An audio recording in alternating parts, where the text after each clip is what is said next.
Kailan po nyo ipapublish yung listahan ng inyong investigation? No? Earlier you said it's ongoing. Palagi ko po mahalaga sa taong bayan na malaman nating lahat kailan ba to mapapublish, kailan ba to matatapos. Opo, yung pong tanong kung kailan matatapos, mahirap pong sagutin yan dahil napakarami po at tuloy-tuloy pa rin po ang pag-re-report sa amin. No?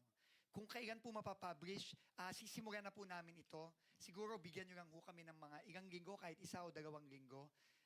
Gusto ho namin magbuo ng isang transparency portal similar po sa ginawa ng ating Pangulo sa isumbong mo sa Pangulo website. Ganon din po kasimple para po ma-publish na ho natin unang-una yung mga reported at kung ano po ang mga iba't ibang aksyon na ginagawa ng DPWH ngayon para mapanagot ang mga dapat managot. So you will have an initial list already in a week or 2?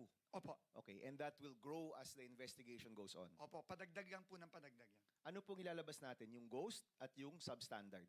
Opo. Opo, uunahin po natin ang priority, syempre yung ghost. At kasama din po yung mga substandard na nakikita din po natin.